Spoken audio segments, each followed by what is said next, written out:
On vient d'écouter La Perla de Combo Chimbita en direct sur le 90.7 FM et en direct de la forêt de Valorcine au milieu des mélèzes, au milieu des scarabées, au milieu des écureuils. On est très heureux d'être ici aujourd'hui. C'est un lieu un peu exceptionnel pour une émission de radio. Et on continue bien sûr notre émission en recevant Bruno Boussagol sur le plateau de Globule et de la radio des ours. Bonjour Bruno. Bonjour. Alors on t'accueille aujourd'hui déjà pour te présenter un petit peu. Donc initialement tu es metteur en scène, Oui. plutôt hors norme, hors institution, c'est important de le noter. C'est peut-être ce qui donne d'ailleurs à la Nuit des ours cette dimension aussi peut-être avant-gardiste et osée. Voilà, tu as été à la tête de la compagnie Brut de Béton. Tu as énormément travaillé aussi avec des personnes psychotiques, avec lesquelles tu les as fait vraiment écrire. Voilà, et c'était vraiment dans un rapport horizontal. Ça, c'est très important dans ta pratique. Et Tchernobyl, tu nous en parleras peut-être plus tard, qui a marqué une place importante aussi pour toi. Alors déjà, depuis quand tu es dans cette région et qu'est-ce qui t'a amené ici ? Alors, ça fait 10 ans que je suis à Valorcine même, que j'ai trouvé une maison que j'ai modifiée un peu, et puis voilà, puis j'y habite. Et la raison profonde, c'est que je suis moi-même au Savoyard. Je suis natif de Megève, j'y ai passé toute mon enfance, toutes les années 50, début 60. Et voilà, que j'avais la nostalgie en fait du pays, sur mes, non pas vieux jours, mais enfin disons, voilà, dans une troisième partie de vie. Et j'ai cherché, et en fait, je trouvais rien qui ressemblait à ce que j'avais connu quand j'étais enfant, quoi. En particulier à Megève. Et voilà, c'est un peu le hasard qui m'a amené sur ce coin qui s'appelle Barberine. Et là, j'ai trouvé la maison qu'il fallait. Et j'y suis très bien. Et c'est le bonheur, quoi. Et pour préciser, c'est un petit hameau de la commune de Valorcine qui en compte beaucoup. 22, donc, oui. Presque à la frontière suisse. C'est ça, 50 mètres. Et depuis 4 ans, du coup, tu programmes la Nuit des ours. Tu l'as initié avec d'autres personnes aussi. De quoi est venue en fait cette envie de créer ce festival, même si tu avais déjà créé d'autres événements ailleurs en France. Ici, qu'est-ce qui est différent et pourquoi ? Disons, il y a ce qui pourquoi j'ai fait ça et pourquoi ça s'est fait. Enfin, là, c'est un petit peu différent.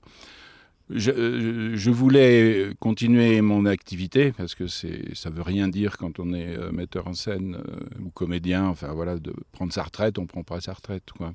Donc il fallait que je fasse quelque chose, et ce quelque chose, je voulais vraiment que ce soit nouveau par rapport à tout ce que j'avais fait pendant 45 ans. Et je voulais aussi que ce soit lié à la population, aux gens, voilà, qui étaient autour de moi, à l'environnement, voilà, que j'ai pas des kilomètres à faire, que voilà, on inventait tout sur place. C'est-à-dire au fond comment un petit village peut être une sorte de centre du monde au niveau artistique, au niveau environnemental, au niveau voilà, des relations entre les gens. Voilà, donc le tissu est très fort ici. C'est une histoire ancestrale, donc j'attrape des bribes comme ça. Mais on sent bien qu'effectivement, 22 hameaux pour un village de 400 habitants, ça produit, en lien social, en liens sociaux, des trucs totalement inédits, quoi. Il y a par exemple l'écho du Buet, qui est une batterie fanfare, qui date de 1908, c'est-à-dire depuis plus d'un siècle. De père en fils, de mère en fille, les musiciens poussent ici et voilà, et assurent des programmes de musique qui sont aujourd'hui plutôt du côté du jazz. Voilà, c'est inouï, quoi. Pour moi, c'est complètement inouï. Comme on le voit depuis le début de la radio des ours, c'est c'est vraiment un territoire qui est très riche et impressionnant dans toutes ses volontés, tout ce que les gens osent faire ici. Ouais. Je pense que c'est aussi ça qui nous grandit et qui, à chaque moment, quelqu'un veut oser, et c'est possible en fait. Tout à fait. Même si ça demande forcément énormément d'énergie et de volonté. La Nuit des ours, au départ, ça prenait quelle forme ? Et c'était plutôt court. C'est à peu près la même, disons, comme on dit, il y a des prémices un peu. Donc c'était une nuit, et puis il y avait 6 ou 7 spectacles. Il y avait déjà le système des guides, des groupes, parce que moi tout ça, c'est des formes que j'ai déjà expérimentées depuis 20-25 ans. Parce que je n'aime pas les gros rassemblements. C'est-à-dire qu'être alors même 10 000 devant une scène, pour moi, c'est aberrant. Enfin, j'ai toujours l'image nazie, en fait. Voilà, je ne peux pas me défaire de cette image-là. Donc, à partir du moment où on rassemble des gens, ils sont 5 sur 1 mètre carré, je me dis c'est insupportable, c'est une souffrance, normalement.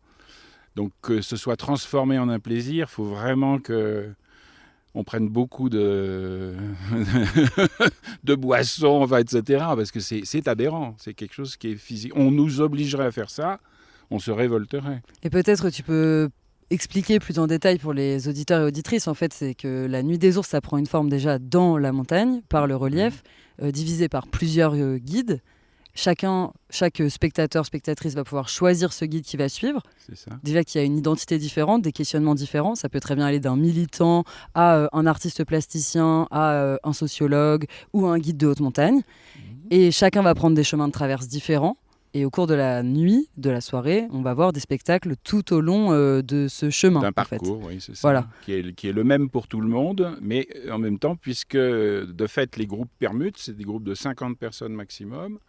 En fait, la succession des spectacles est très différente d'un groupe à un autre.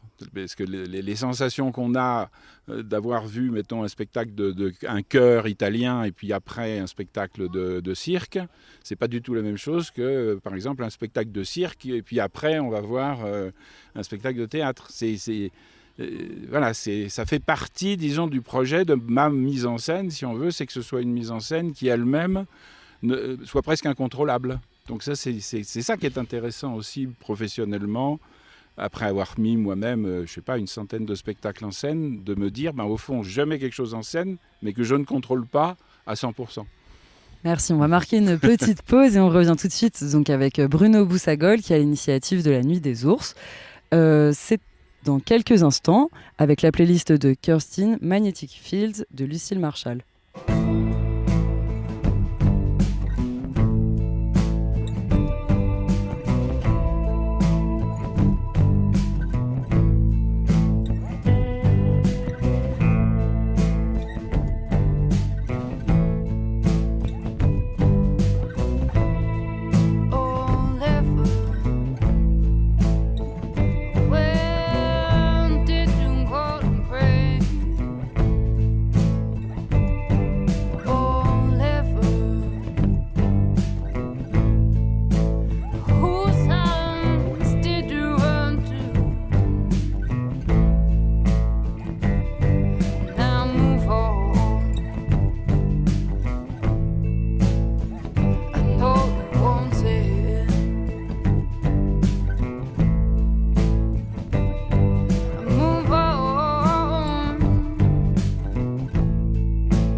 Vous êtes toujours en direct de la Radio des Ours, nous sommes à l'Octogone avec Bruno Boussagol. Merci de nous donner un petit peu de votre temps avant de cette semaine qui arrive, qui va être bien remplie.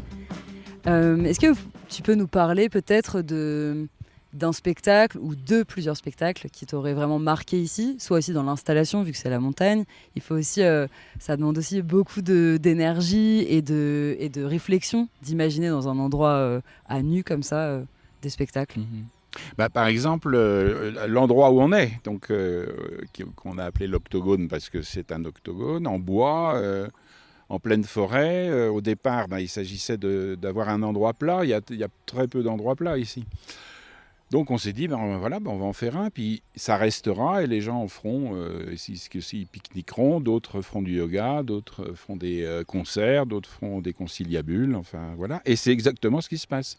C'est donc assez plaisant de savoir qu'un objet qu'on a fabriqué, qu'on a financé, est vraiment utilisé quoi, et plaît. Donc au départ, ça a servi pour un spectacle qui s'appelle La souffrance du minéral, dont je crois que tu as lu un extrait avant-hier.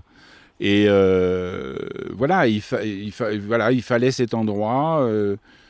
C'est difficile de donner des vraies justifications, puisque c'est souvent des espèces de pulsions.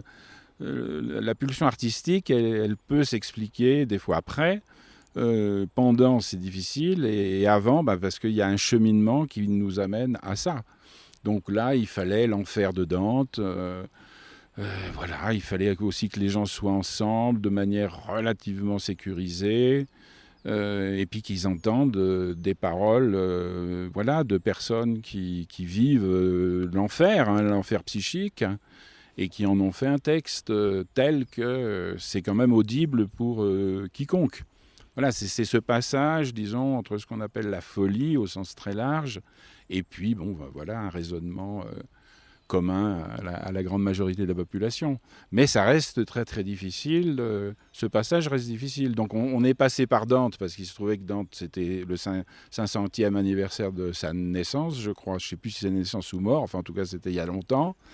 Et puis que ce long poème italien parle à certains, est totalement étranger à la plupart. Hein. On entend Dante, on associe l'enfer en fait. Ça va pas beaucoup plus loin, mais c'est souvent suffisant. Il suffit du mot enfer et ça y est, on peut partir sur des heures de paroles, de réflexions, de souvenirs.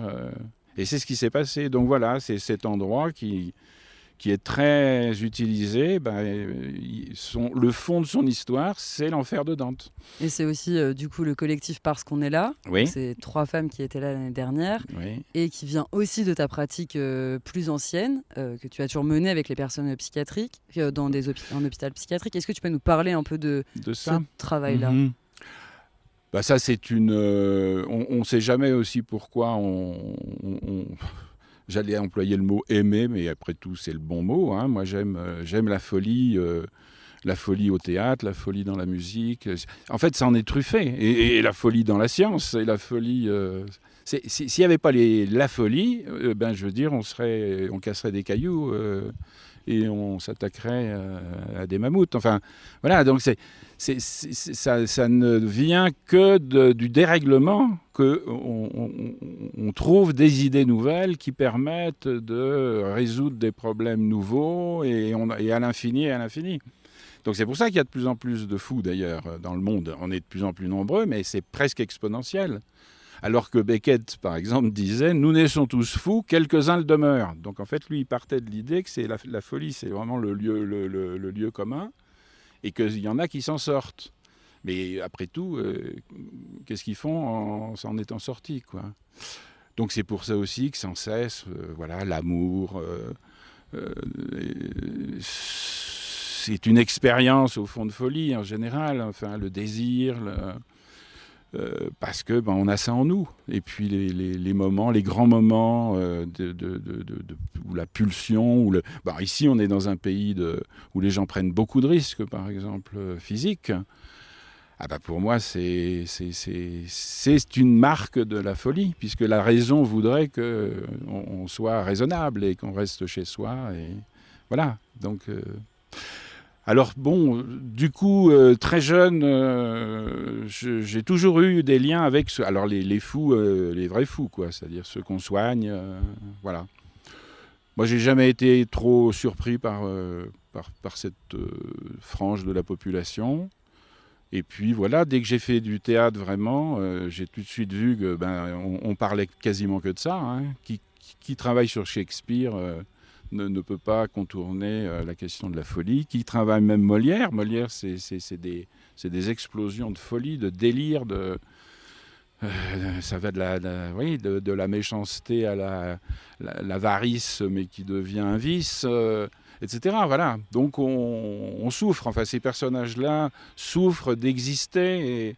Et de fait, c'est ça la vie. C'est quand même de tenter de se frayer un chemin. Et donc, ces rencontres de la folie, surtout qu'on vit aussi de plus en plus longtemps. Donc, une vie est longue avec des moments qui sont pas plus difficiles à vivre que d'autres. Et c'est dans ces moments-là qu'il faut trouver des solutions. Et si on ne les trouve pas, y a toujours 10% de la population à peu près qui flanche. C'est une donnée, alors ça, statistique. Et comme là, cette année, depuis l'année dernière, tu as aussi créé des journées d'été. Oui. Avec les organisateurs de la Nuit des Ours.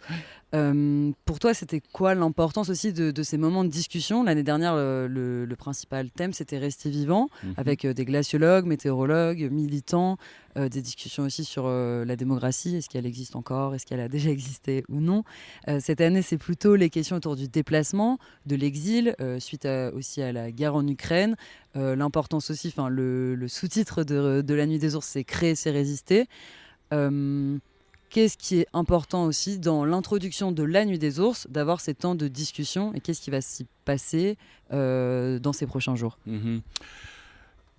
Alors ça, c'est aussi... J'ai jamais pu me contenter, disons, de mettre en scène, par exemple. Donc il faut toujours réfléchir, rassembler des gens autour du sujet que je traite dans une mise en scène.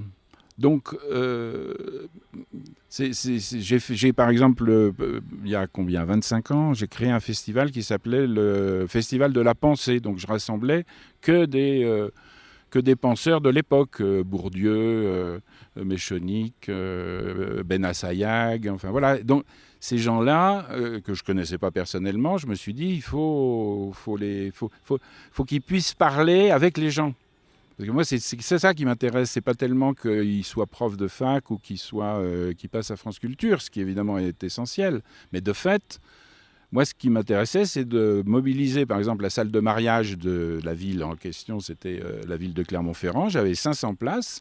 Et puis d'inviter Bourdieu, qui était complètement surpris de se retrouver dans ce contexte où, effectivement, tout à coup, c'est plus des intellectuels qui sont avec lui. C'est des gens. Alors, je ne vais pas sélectionner les gens, c'est pas moi qui le dis, mais voilà, vous pouvez venir. Et dans quelques jours, justement, il y aura aussi un grand mélange, parce qu'il y a autant des personnes réfugiées qui seront là, Oui. aussi bien des personnes qui ont réfléchi sur les notions de traduction, de langage, d'exil, et aussi des correspondants. Enfin, un correspondant qui a par exemple été correspondant de France Télévisions à Moscou, et à la fois un habitant de Valorcine qui vit à Kiev, mais qui vient de Valorcine. Oui. Donc on croise à la fois des gens d'ici, des gens d'Ukraine qui sont ici. L'importance pour toi de croiser ces discussions, c'est justement le fait qu'on puisse avoir un éventail et divers points de vue de toute une situation. Tout à fait. Tout en sachant qu'on ne va pas rassembler non plus des centaines de personnes. C'est-à-dire, effectivement, c'est 40, 50, 60 personnes qu'on peut accueillir. On n'est pas non plus équipé pour rassembler des foules. Mais c'est pas parce qu'on va se retrouver à 50 que là, par exemple, on a comme invité André Markovitch. Donc c'est un des traducteurs les plus réputés de Tchekhov, disons tout le théâtre russe, la littérature russe en français. C'est un poète lui-même. Et voilà, et il vient en toute simplicité. Ça veut dire que voilà, il va être avec nous. Et voilà.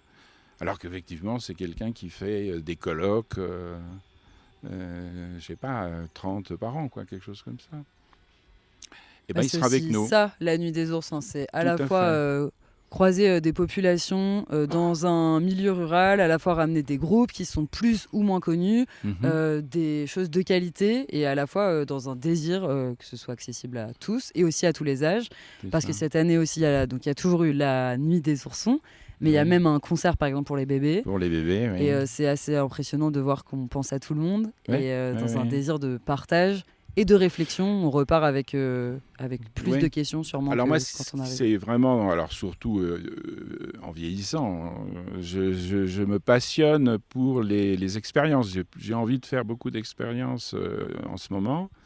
Et bon, on ne sera pas les premiers à faire des concerts pour les bébés, mais c'est vrai que concerts pour les bébés dans la forêt, ça c'est... Voilà, alors il faut aussi qu'il y ait des papas et des mamans qui viennent. Parce que Tente c'est l'aventure. sûr. Voilà, mais j'espère, je pense qu'on va arriver à 5-6 bébés. Probablement que ça les marquera. C'est-à-dire que l'idée, c'est quand même, c'est comme nous, quand on voit un très beau spectacle... on n'a pas simplement vu un beau spectacle. C'est quand même quelque chose qui peut nous remuer dans la vie, quoi. Et voilà, moi, j'essaye de... Voilà, que ces rencontres, ces rendez-vous, ce soient des rendez-vous un peu pour la vie, quoi. J'ai cette prétention, on va dire. De garder une marque, Voilà, de faire qu'on se vivre dise, quelque waouh, chose d'impressionnant. j'ai vu ça, et puis quand on le raconte... Parce que c'est ça qui est très intéressant aussi dans le spectacle vivant, c'est qu'en fait, c'est le spectateur qui raconte le spectacle. Il a assisté à un spectacle, et puis à un moment donné, le spectacle, il n'existe plus. Donc il ne à reste travers plus... ses mots, les récits, Absolument. d'un souvenir. Et moi, j'ai eu des expériences incroyables, puisque je ne suis pas connu comme metteur en scène. Donc des gens ne savent pas forcément que c'est un spectacle de moi qu'ils ont vu et qui me racontent. Et ça, alors là, c'est un ravissement pour moi. C'est un cadeau. Quand on me raconte un spectacle de moi, sans savoir que c'est de moi, alors ça, c'est fabuleux. T'as un vrai retour honnête. Ah oui, oui, tout à fait. On va terminer sur ça parce qu'on pourrait discuter des heures. Des heures. Et merci en tout cas d'être venu jusqu'ici. Merci à vous.